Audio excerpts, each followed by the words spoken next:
2 சிறுகதைகள் பார்த்தீங்கன்னா, அகழ்ல வந்த சிறுகதைகள். நீங்க போன வாரம் சொன்னது. 2 சிறுகதைகளுமே ரொம்ப சிறப்பா இருந்தது. அத பத்தி சொல்லிடுறேன் பாலா. ஒண்ணு வந்து திருச்சிலுவை. வெற்றி ராஜா எழுதியது. அவரும் புதுச்சேரியை சேர்ந்தவர் தான். தற்சமயம் இங்கிலாந்தில் வசித்து வருகிறார். மதிப்புரைகள், விமர்சனம், புனைவுகள், அல்புனைவுகள் என்று பரந்த தளத்தில் எழுதி வருகிறார் அப்படின்னு அவர பத்தின ஒரு குறிப்பு இருக்கு. பத்திரிகையில படிச்சிருக்கக்கூடிய ஒரு செய்தி இந்த திருச்சிலுவைங்கிற கதை. ஆனா இந்த கதைய வெற்றிராஜா அமைச்சிருக்கிற விதம் வந்து ரொம்ப சிறப்பா இருந்தது.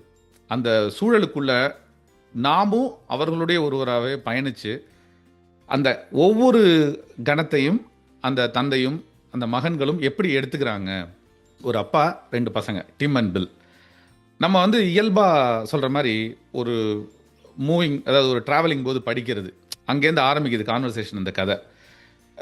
எடுத்தோடனே ஒரு சுவாரஸ்யத்தை கூட்டுது அந்த கதை. என்னமோ ஏதோ நடக்க போகுது அப்படிங்கிற மாதிரியானது.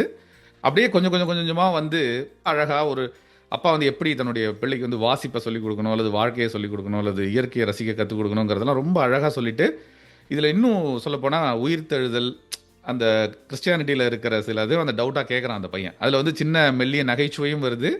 அது எப்படி நீ வந்து மறுபிறவினா என்ன, உயிர்த்தெழுதல்னா இது ரெண்டுத்துக்குமான வித்தியாசம் என்ன, அப்போனா ஜீசஸ்க்கு வந்து 2 பர்த்டேவா, அந்த பையன் கேட்குற கேள்வி. ஸோ ஒரு இந்த கதைக்குள்ளே வந்து நம்மளை அப்படியே அடக்கி கொண்டு போய் இந்த 3 பேரோட அந்த இறுதி கட்டத்தில் வந்து இந்த கதையினுடைய கிளைமேக்ஸில் கண்டிப்பாக நம்ம படிக்கிறவங்கள ஒரு இறுக்கத்துக்குள்ளே கொண்டு போகிற மாதிரியான எழுத்து.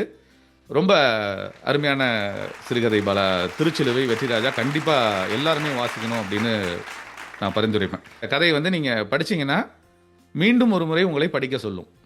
ஏன்னா சில தத்துவ விளக்கங்கள் அல்லது அந்த டயலாக்ஸ் அதுக்கப்புறம் நீங்கள் வந்து கதைக்குள்ளே வந்துட்டு உள்ளே போகும்பொழுது அந்த கதைக்குள்ளே நம்மளை இழுத்துட்டு போகிற ஒரு அனுபவம் வந்து ஒரு சுகானுபவம் அப்படின்னு சொல்லணும்.